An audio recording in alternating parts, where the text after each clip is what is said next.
Assalamualaikum warahmatullahi wabarakatuh. Alhamdulillahilladzi birahmatihi tatimmus shalihat. Asyhadu an la ilaha illallah wahdahu la syarika lah. Wa asyhadu anna Muhammadan abduhu wa rasuluh. Allahumma salli wa sallim wa barik ala nabiyyina Muhammadin wa ala alihi wa sahbihi ajma'in. Ma ba'd. Wa qala Allah ta'ala fil Qur'anil 'azim yarfa'illahu alladhina amanu minkum walladhina utul 'ilma darajat. Wa qala an-nabiy sallallahu alaihi wasallam man salaka tariqan yaltamisu fihi 'ilman sahhalallahu lahu tariqan ilal jannah atau kama qala alaihi salatu wassalam. Wa qala Allah subhanahu wa ta'ala fil Qur'anil 'azim a'udzu billahi minasyaitonir rajim thumma awratna al-kitaba alladhina istafayna min 'ibadina faminhum zalimun li nafsihi wa minhum muqtasid wa minhum sabiqun bil khairati bi idznillah dzalika huwal fadlul kabir.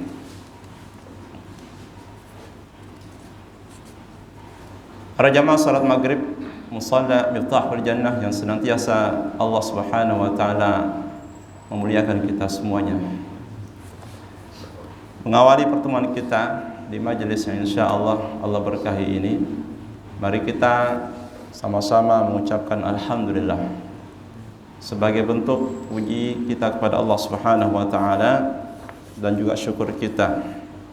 Inilah ungkapan terbaik. Tidak ada lagi ungkapan sebaik ungkapan seorang muslim ketika dia bersyukur dengan menyebutkan alhamdulillah atas segala karunia Allah Subhanahu wa taala. Kita bersyukur kepada Allah Subhanahu wa taala di tengah padatnya kesibukan aktivitas rutinitas kita. Allah Subhanahu wa taala masih memberikan kekuatan kepada kita, taufik kepada kita untuk bisa melaksanakan ibadah kepadanya. Kalau seandainya bukan karena taufik Allah Subhanahu wa taala, maka kita mustahil bisa berkumpul, bisa melangkah di tempat ini atau di tempat-tempat lain yang Allah Subhanahu wa taala cintai. Duduk di majelis ini merupakan satu karunia yang sangat besar. Dalam hadis yang ulun sebutkan di awal tadi, insyaallah bermajelis di majelis zikir atau majelis ilmu merupakan salah satu bentuk pelaksanaan dan wujud kesungguhan kita untuk meraih surga. Karena Rasul mengatakan barang siapa yang menempuh suatu perjalanan untuk mencari ilmu, untuk memahami perkara agama ini, maka Allah mudahkan jalannya menuju surga. Nah, jadi ilmu itu dicari di majelis ilmu. Nah, majelis ilmu itu sendiri memiliki beberapa tujuan. Ya, setidaknya ada 3 perkara. 3 tujuan pokok mengapa kita berada di majelis ilmu seperti ini. Yang pertama, kita berniat secara ikhlas atau mengikhlaskan niat kita kepada Allah. Tidak ada amalan yang bernilai di mata Allah bila tidak dilaksanakan karena Allah semata. Ya. Amalan sebesar apapun, semahal apapun biaya untuk mengamalkan amalan tersebut, bila tidak dilakukan karena Allah Ta'ala, maka sia-sia. Rasulullah SAW menyebutkan dalam hadis qudsi, ana aghna syuraka'i anis syirki. Saya tidak butuh kepada persekutuan. Faman amila amalan asyraka fihi ma'i taraktuhu wa syirkahu. Barang siapa yang melakukan suatu amal ibadah lalu dia mempersekutukan aku dengan selain aku dalam amal ibadahnya itu, maka aku tinggalkan dia dan amalan dia. Jadi ternyata Allah tuh nggak butuh amalan sehebat apapun, ya. Bila niatnya bukan untuk mencari ridha Allah, ya, tapi untuk ujub membanggakan diri kepada orang lain, seakan-akan merasa amalnya lebih banyak daripada amal orang lain, maka itu ya akan ditinggalkan oleh Allah. Akan ditinggalkan oleh Allah Subhanahu wa taala. Dan lanjutan dari hadis tersebut, nanti di hari kiamat Allah menyuruh orang-orang yang beramal bukan karena Allah taala itu untuk mencari pahala kepada orang-orang yang sudah mereka jadikan sebagai tujuan amal mereka. Ya. Jadi di hari kiamat nanti Allah akan cuek kepada mereka. Ngapain kamu datang sama saya? Kamu kan dulu beramal bukan karena saya, tapi karena si fulan, karena si fulan. Ya, maka kamu carilah pahala sama si fulan-fulan itu. Bayangkan Bapak Ibu, kita dicuekin Allah gimana? Kalau kita dicuekin sama atasan kita aja, rasanya malu banget tuh. Rasanya jatuh kehormatan kita, wibawa kita. Rasanya kita sangat terhina, terkucil. Ya. Disambat dengan hal-hal yang negatif oleh bupati pada saat upacara di depan banyak orang dengan negatif, ya. Kayaknya kita akan sangat malu gitu. Bagaimana kalau yang mencuekin kita itu adalah Allah Subhanahu wa taala karena perkara yang sangat kecil ini, perkara hati itu kan. Jadi ternyata gara-gara hati inilah ketika dia busuk, ketika rusak, itu bisa membahayakan diri sendiri. Makanya Nabi mengatakan inna fil jasadi mudghah idza salahat salahal jasadu kulluh wa idza fasadat fasadal jasadu kulluh ala wa ya al-qalb. Di dalam tubuh manusia itu ada segumpal daging. Dagingnya kecil sekali. Segumpal daging ini meskipun ukurannya sangat kecil, tetapi menjadi parameter baik buruknya amalan seseorang. Bila hati atau bila segumpal daging itu baik, maka baiklah seluruh ibadahnya. Bila rusak, ya, tercemar, maka akan tercemarlah, akan rusaklah, akan sia-sialah seluruh amalan itu. Apa itu segumpal daging? Kata Nabi, al-qalbu, hati. Ya. Sehingga suatu ketika Luqmanul Hakim, ya, Luqmanul Hakim yang Allah jadikan namanya menjadi salah satu nama dalam Al-Quranul Karim, surah Luqman, adalah seorang wali. Ya. Ada pendapat yang mengatakan seorang nabi, tapi yang masyhur adalah pendapat dia adalah seorang wali, bukan seorang nabi. Dalam satu riwayat, ya, sebagaimana yang dikisahkan oleh Nabi Sallallahu Alaihi Wasallam, suatu ketika oleh tuannya dia diminta untuk, ya, mengambilkan dari daging kambing itu daging yang paling enak, ya, daging yang paling enak, yang paling lezat, yang paling spesial, istimewa. Maka Luqmanul Hakim, ya, mengambil hati kambing itu lalu diberikan kepada tuannya, karena dia adalah seorang budak, ya, seorang budak, ya, seorang yang statusnya bukan manusia merdeka. Seluruh hidupnya dipersembahkan kepada tuannya. Hasil pekerjaannya, kalau dia melakukan suatu pelanggaran akan dihukum, disanksi dan sebagainya, atau dia bisa dijual lagi kepada orang lain, diperjualbelikan, ya. Ya. Kemudian di kali kedua dia diminta lagi untuk mengambil bagian daging kambing yang paling lezat, yang paling enak, yang paling istimewa, yang paling mahal. Lagi-lagi Luqman mengambil hati daripada kambing itu. Sehingga hal ini membuat tuannya itu penasaran dan bertanya, "Wahai Luqman, aku minta engkau untuk mengambil daging yang paling lezat, yang paling istimewa, yang paling mahal. Lalu engkau mengambil hatinya. Lalu aku minta kembali, ya, untuk mengambil daging yang paling lezat.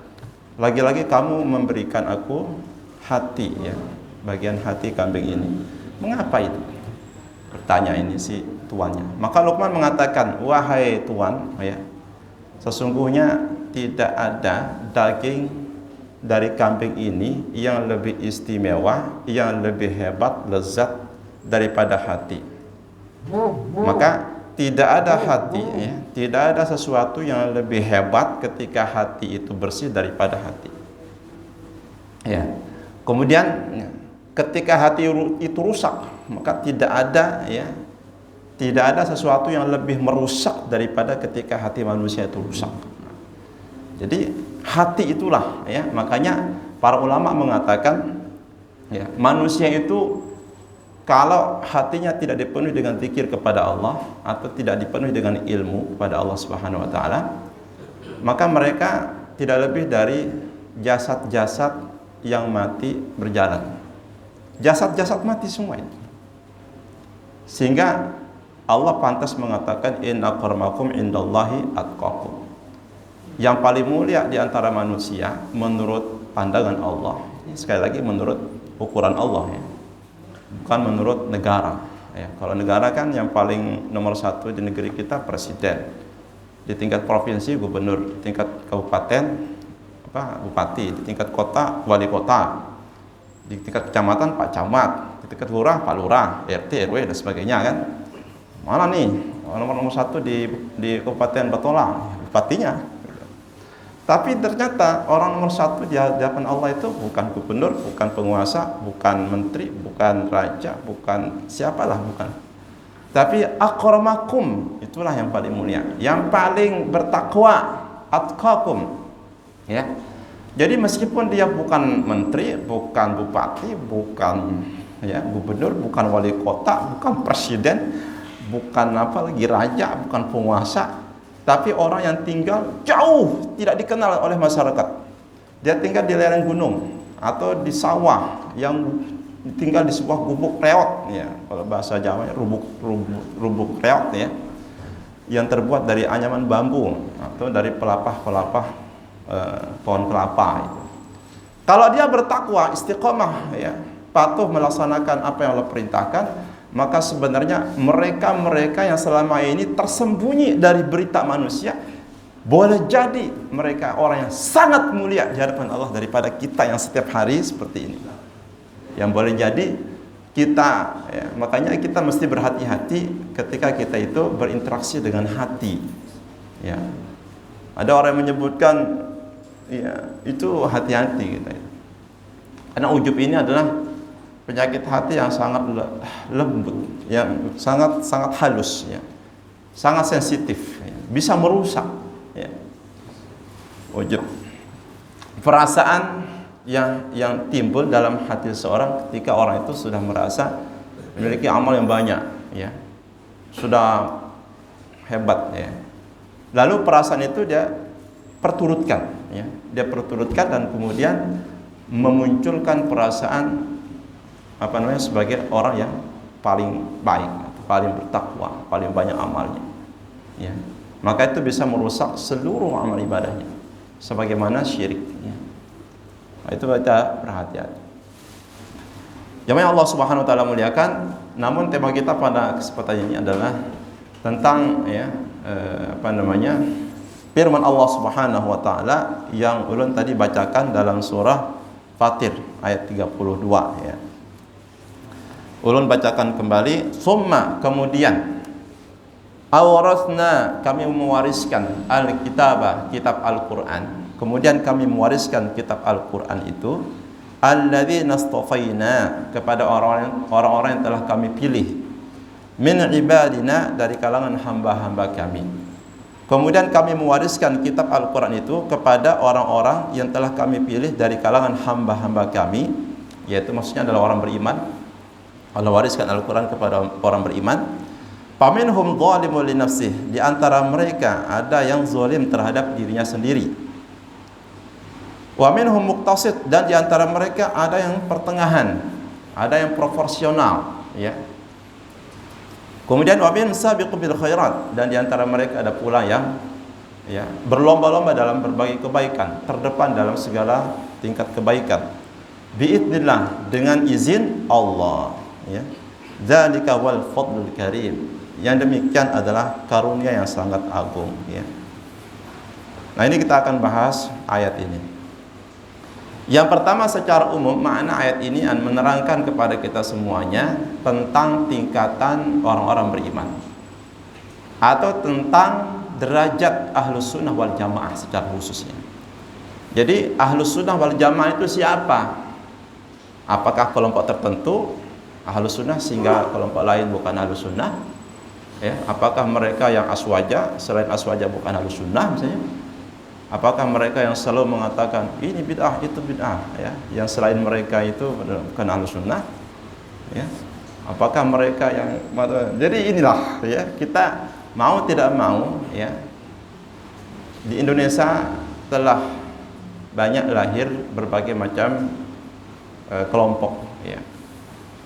Tapi kita sepakati bahwasanya mereka semuanya, apapun kelompoknya, bagaimanapun seruan ajaran yang mereka serukan, selama mereka berlandaskan Al-Quran dan Sunnah, berlandaskan perkataan para alim ulama, maka mereka adalah Ahlus Sunnah wal Jamaah. Mereka adalah berada di keluarga besar Aswaja, mau siapapun itu, termasuk ormas Islam yang ada, mau NU, mau Muhammadiyah, mau Persis, mau Wahdah, mau Salafi Wahabi, semua sama Ahlus Sunnah wal Jamaah.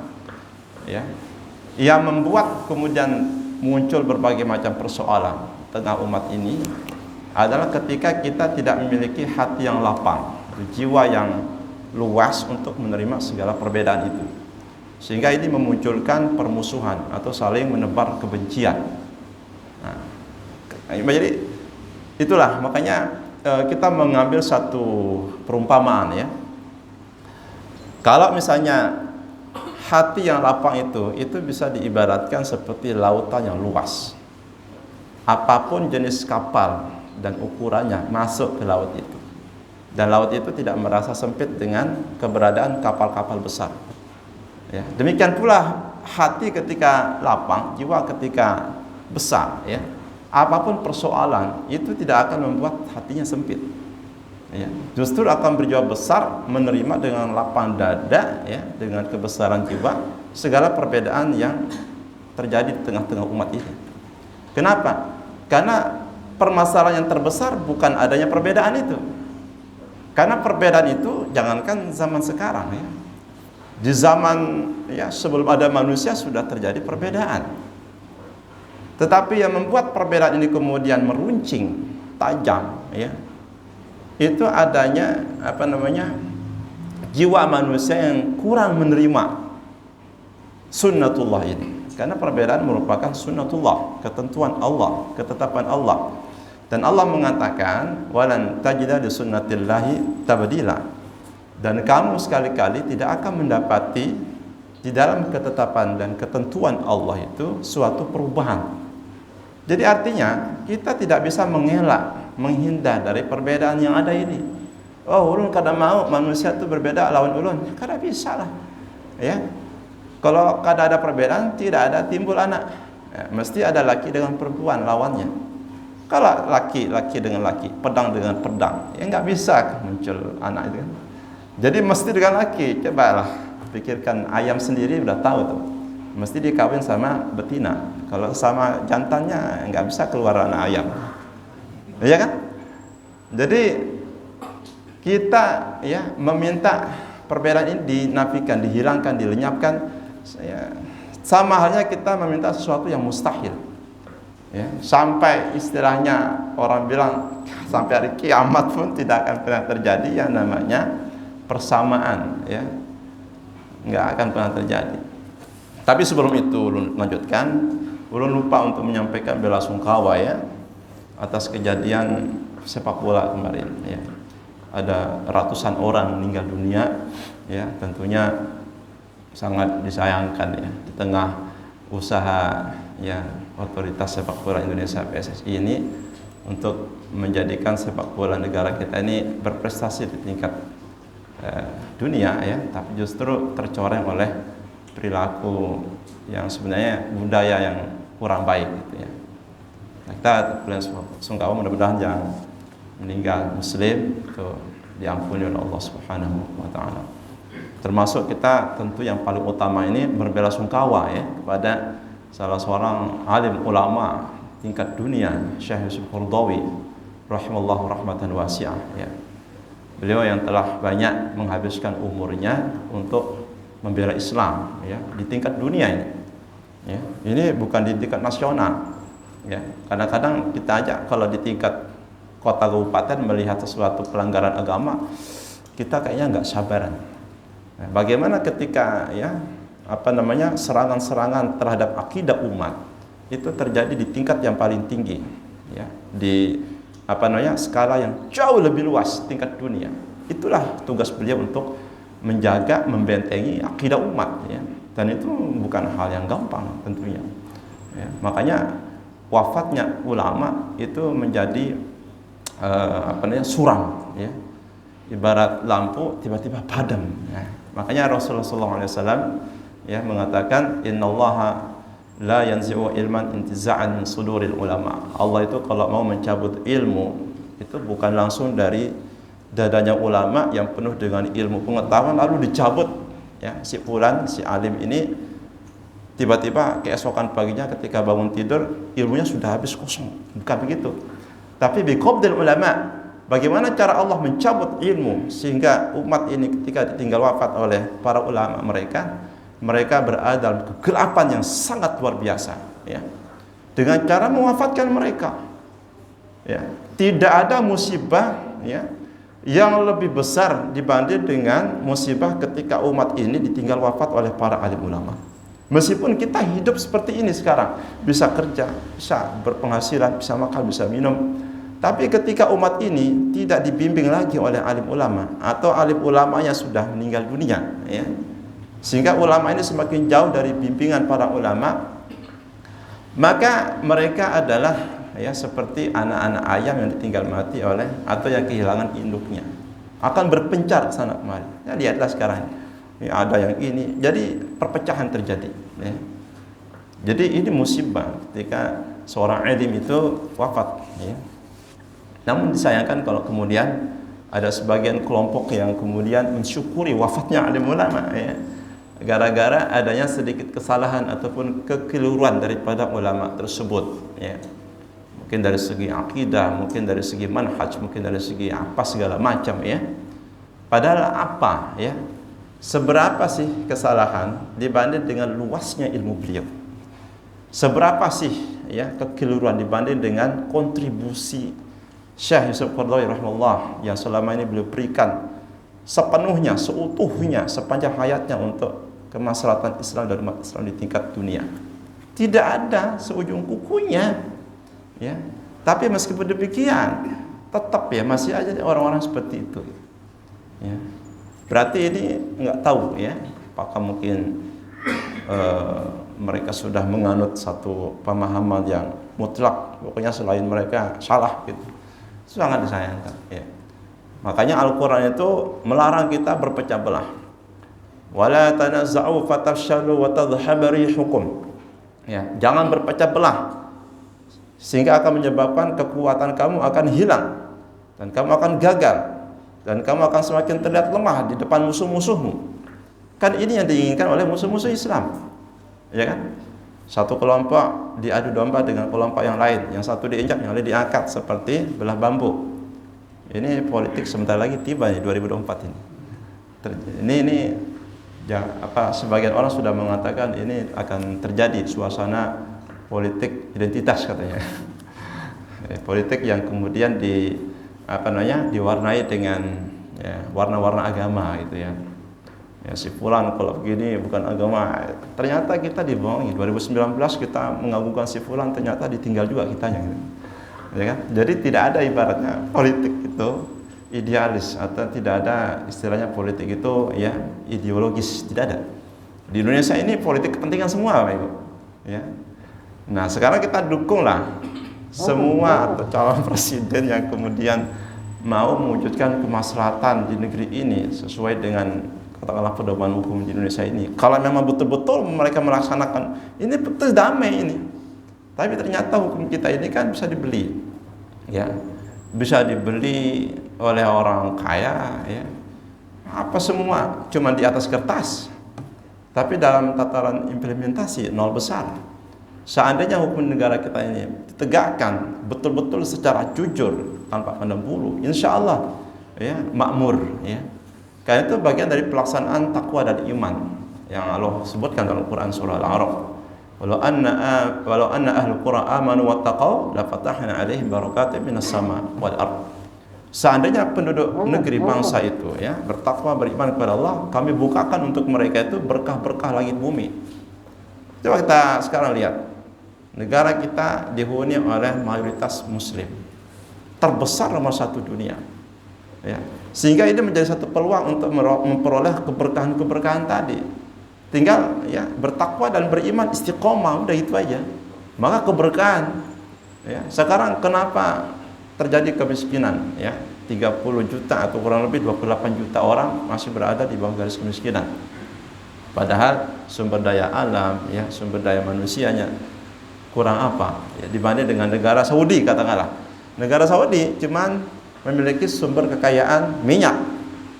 Tapi mereka itu yang luar biasa negaranya, bukan hanya kaya untuk diri sendiri, tapi dia menyumbang untuk semua negara muslim seluruh dunia.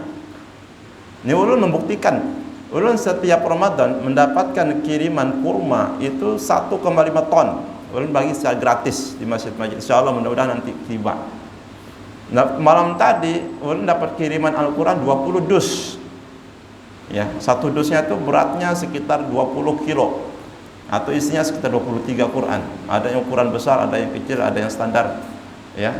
Ada yang terjemah, ada yang non terjemah, ada yang tafsir pakai bahasa Arab dan sebagainya. Itu Saudi, Bapak Ibu, ya. Negara yang luar biasa menegakkan tauhid di situ. Ya. Negara Saudi satu-satunya negara yang saat ini tidak boleh ada kesyirikan di situ. Karena itu hebatnya satu kedudukan negara ketika dia kemudian mendukung penerapan syariat Islam, baik akidahnya, baik ibadahnya, maka rakyatnya itu akan makmur, akan berkah, diberkahi oleh Allah Subhanahu wa taala. Jadi jangan dikira ya bahwa kemajuan satu negara itu faktornya hanya sekedar ekonomi, kekuatan alam, kekuatan sumber daya alam, bukan. Tapi ada faktor iman yang lebih dominan di situ untuk memajukan satu kehidupan ekonomi bangsa. Ya. Sebab apa? Allah mengatakan, "Wa may yattaqillaha yaj'al lahu min yaj'al lahu makhraja." Barang siapa yang bertakwa kepada Allah, maka Allah berikan dia jalan keluar dari setiap persoalan. Nah, sekarang kalau kita lihat fakta dan data ya, berapa banyak kemiskinan dan berapa banyak kekayaan di Indonesia ini, ya. Antara kekayaan yang dimiliki oleh negara kita, ya, ketahanan dengan angka kemiskinan seakan-akan nggak nyambung gitu loh, ya, sehingga terjadi apa namanya golongan yang kaya, golongan yang miskin, yang kaya makin kaya, yang miskin makin miskin. Nah, negara Saudi itu menerapkan betul-betul syirik nggak boleh, ajaran sesat tumpas habis, ya. Apa namanya Syiah, tokoh Syiah beberapa tahun yang lalu itu dijatuhi hukuman mati, ya, Syiah. Nah, kalau negara kita ini semua ajaran termasuk yang membahayakan akidah umat ya bisa subur itu, tumbuh dengan subur. Ada nabi palsu, pengikutnya ribuan orang. Coba ini fakta yang tidak bisa kita bohongi, betul. Artinya kalau kita secara logika itu nabi palsu kok masih ada yang percaya loh. Masih ada yang percaya, astagfirullah. Berarti apa? Kita sudah bisa ya menebak bahwa umat ini sangat jauh dari bimbingan ulama. Ya. Makanya itu ketika ulama itu wafat, maka umat berada dalam kegelapan demi kegelapan. Meskipun terang PLN, ya. Kegelapan jangan sampai kita salah paham. Oh, ini gelap terang, enggak, ya. Kegelapan itu ukurannya salah satunya ketika umat itu jauh dari Al-Qur'an, jauh dari bimbingan para ulama untuk memahami agama ini. Itu gelap itu. Ya, meskipun ini kaya apa, tapi nggak berkah gitu loh. Kaya nggak berkah gimana, ya kan? Miskin terus, istilahnya secara apa namanya kehidupan sosial. Satu masalah belum selesai muncul 10 masalah baru. Jadi belum selesai satu masalah dibalas dengan 10 masalah yang baru. Iya kan? Kemarin kasus polisi, sekarang kasus 120 orang meninggal. Kemarin kasus macam-macam. Kenapa? Oh, itu kan biasalah kehidupan. Enggak bisa, itu adalah kesalahan diri kita sendiri. Ya. Karena itu merupakan rumus Al-Qur'anul Karim. Ma asabaka min hasanatin fa min Allah wa ma asabaka min sayyi'atin fa min nafsik, kata Allah. Kebaikan yang kamu dapatkan semata-mata karena izin Allah. Jadi apapun nikmat yang kita peroleh, orang beriman itu selalu mengembalikan kepada Allah. Saya bisa beribadah karena Allah. Saya bisa datang ke sini karena Allah. Saya bisa macam-macam buka usaha, apa semualah nikmat agama, nikmat dunia karena Allah. Tapi ketika yang menimpa adalah keburukan, musibah, ya, malapetaka, masalah, problematika hidup, itu sumber kesalahannya kembali kepada perilaku manusia, ya. Entah itu ketidakadilan, entah itu ketidaktaatan mereka kepada Allah, mereka ada yang enggak sholat, semua dievaluasi secara total, ya, dievaluasi kehidupan agama masyarakat itu secara total dari semua sisinya, ya. Jadi lihat misalkan ke kota Madinah, kota Rasulullah SAW, ya, Mekah, ya, itu daerah yang kemudian luar biasa, ya, maju bahkan menyebarkan kemajuan, istilahnya ekspansi, ya, ekspansi ke berbagai negara, bukan hanya di Hijaz, tanah Arab, tapi juga melebar ekspansinya ke Asia, bahkan ke Eropa. Bahkan Rasul sendiri mengabarkan, ya, akan ada seorang panglima, sebaik-baik panglima, dan pasukan yang dia bawa sebaik-baiknya pasukan, yaitu Muhammad Al-Fatih, yang kemudian menaklukkan Konstantinopel yang sekarang Turki itu, ya. Itu kabar itu bukan muncul begitu aja. Itu kabar mesti persiapkan nih, siapa panglimanya, ya, siapa panglima yang akan menaklukkan Konstantinopel. Bahasanya dulu, bahasa Nabi Konstantinopel, sekarang kemudian Turki. Siapa itu? Bagaimana mempersiapkannya? Hadis ini keluar dari lisan Rasulullah SAW, alladzi la yantiqu 'anil hawa. Nabi itu kalau bicara bukan karena nafsu, bukan asal ngomong, tapi Nabi itu dibimbing langsung oleh wahyu Allah. Maka kemudian para generasi setelah sahabat, kemudian tabi'in, mereka mempersiapkan anak-anak mereka, karena mereka mendapat kabar gembira, ini hadis, ya, akan lahir seorang qaid, seorang panglima, dan dia adalah panglima terbaik. Seorang pasukan, sebaik-baik pasukan adalah pasukan yang dia bawa, ya. Maka disiapkanlah kemudian lahirnya Muhammad Al-Fatih di usia 18 tahun, Pak, menjadi panglima, berhasil menaklukkan Konstantinopel. Sekarang kita bayangkan anak-anak kita di usia 18 tahun, mereka berhasil menaklukkan cewek-cewek, ya kan? Mereka sekarang, ya, gaya hidup mereka itu, ya, terpengaruh oleh gaya hidup hedonisme, materialisme, individualisme, yang semuanya ini adalah anak-anak daripada kapitalisme. Kapitalisme yang menguasai berbagai negara, ujungnya hancur negara itu. Ujungnya hancur, Pak. Ya, Indonesia ini kalau tidak segera mengevaluasi, ya, masyarakat kita sudah individualisme. Masing-masing memikirkan dirinya masing-masing, ya, asalkan dia selamat, meskipun orang lain tenggelam ibaratnya, orang peduli gitu. Jadi materialis sekarang semua serba cuan, ya. TikTok, ya. TikTok ngapain orang TikTok? Nyari duit. Caranya gimana? Mau telanjang, yang penting duit dapat. Gitu. Ini sekarang udah seperti itu, sehingga ada satu hadis Nabi yang kita yakini hari ini menjadi satu kenyataan.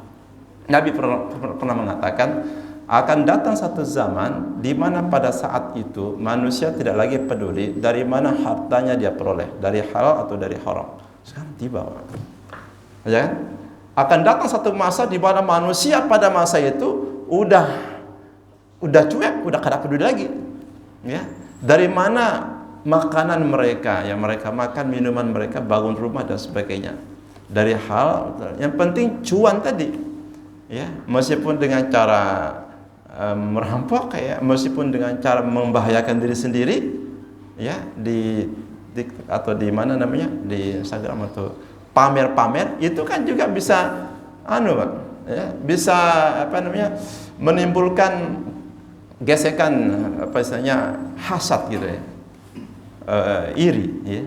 Akhirnya masyarakat yang mudah terpengaruh dengan tontonan yang suka memamerkan harta benda, ya, sekarang kalau kita ramai sekali, ya, itu akhirnya mereka punya karakter seperti itu sama, ya, jiwanya cari duit aja, ya, dengan cara TikTok, ya, ada yang banyak macam-macam lah, ya.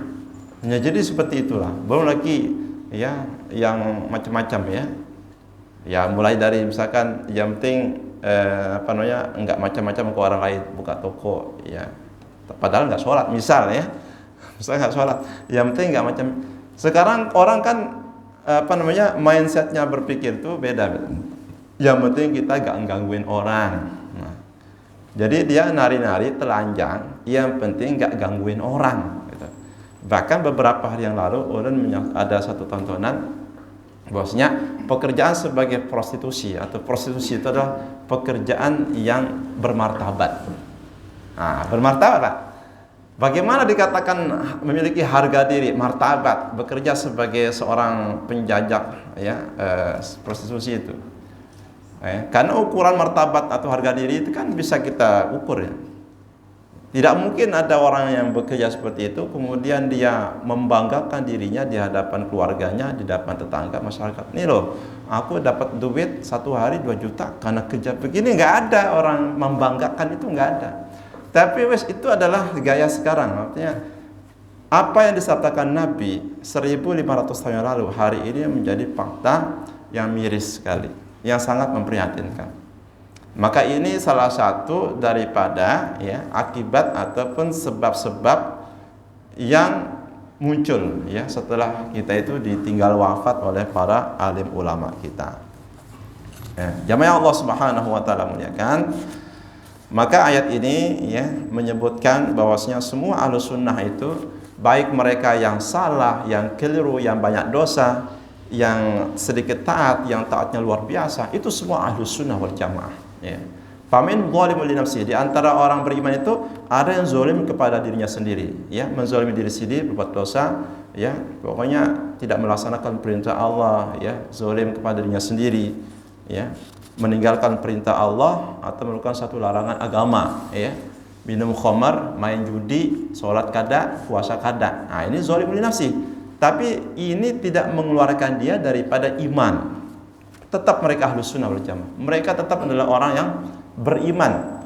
Ya, mereka orang beriman. Maka Nabi sallallahu alaihi wasallam menyebutkan, la yazni az-zani hina yazni wa huwa mu'min. Tidak beriman orang itu ketika berzina. Maksudnya adalah ketika orang itu berzina, itu imannya pada saat melakukan itu keluar. Tapi pada saat dia bertaubat, imannya masuk lagi. Nah, gitu. Makanya ketika nanti di hari kiamat itu orang beriman meskipun nggak punya kebaikan, artinya dia nggak pernah amal soleh, itu bisa masuk surga meskipun misalkan dibersihkan lebih dulu di neraka. Kenapa? Karena dia punya kalimat la ilaha illallah. Dia punya kalimat la ilaha illallah itu. Maka Nabi mengatakan, maka akhiru kalam la ilaha illallah dakhala jannah. Ya, barang siapa yang dia terakhir ucapan la ilaha illallah masuk surga. Dan untuk itulah kemudian Nabi sallallahu alaihi wasallam diutus supaya manusia ini menjadi orang yang beriman, ya, menjadi orang yang beriman. Ini tingkatan ahlus sunnah wal jamaah yang paling bawah, ya, banyak melakukan dosa, kemudian banyak meninggalkan kewajiban. Takwa itu artinya adalah melaksanakan segala kewajiban, itu takwa, ya. Lebih kepada takwa. Iman itu artinya adalah takwa itu artinya adalah lebih spesifik, takwa itu maknanya meninggalkan segala larangan. Iman itu adalah melaksanakan segala bentuk kewajiban, itu iman, ya. Melaksanakan segala bentuk perintah, dan perintah yang paling besar dalam agama Islam itu adalah perintah untuk beriman, perintah untuk bertauhid kepada Allah Subhanahu wa taala. Sehingga kalau kita buka Al-Qur'an, perintah pertama bisa kita lihat di ayat 21 surah Al-Baqarah, ya. Belum ada ya di ayat itu perintah zakat, perintah sholat, perintah haji. Baru nanti di ayat 21 ya kita mendapatkan perintah, dan perintahnya itu adalah ya ayyuhan nasu ubudu rabbakum. Perintah manusia untuk menyembah kepada Rabb mereka, Allah Subhanahu wa taala. Nah, baru kemudian yang kedua itu muqtasid, ya, orang yang melakukan semua perintah-perintah Allah, meninggalkan semua larangan Allah, tapi terkadang dia jatuh kepada perkara yang makruh. Ya, makruh ini artinya meninggalkan sesuatu yang dilarang Nabi tapi nggak sampai dosa, ataupun banyak melakukan meninggalkan hal-hal yang sunnah. Makruh hukumnya.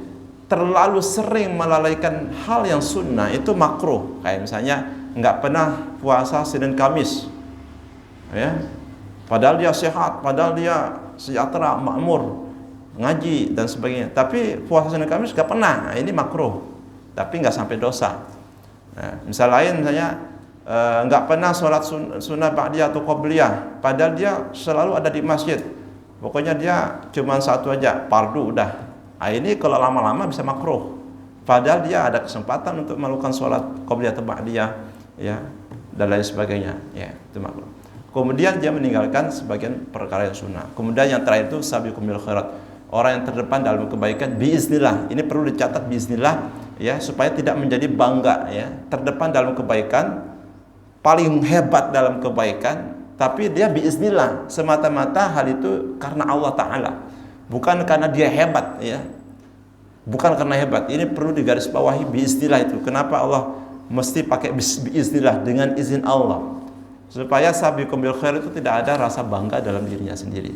Nah, kenapa kemudian yang di akhir disebutkan di awal itu yang berdosa tadi, kemudian yang muktasid, ya, supaya dia tidak supaya orang yang disebutkan di awal tadi itu tidak merasa putus asa.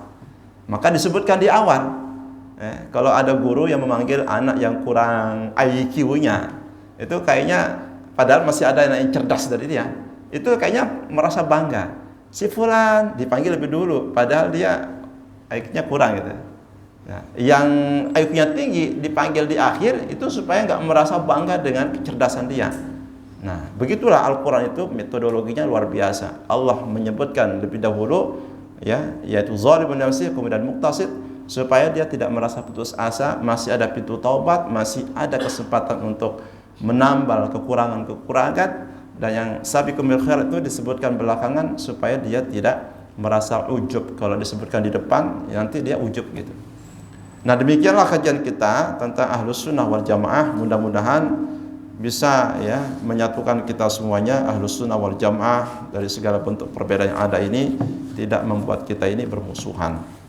Ya, atas segala hilaf dan kekurangannya mohon dimaafkan. Hadanallahu wa iyyakum ajma'in. Subhanakallahumma bihamdika asyhadu an la ilaha illa anta astaghfiruka wa atubu ilaika. Wassalamualaikum warahmatullahi wabarakatuh.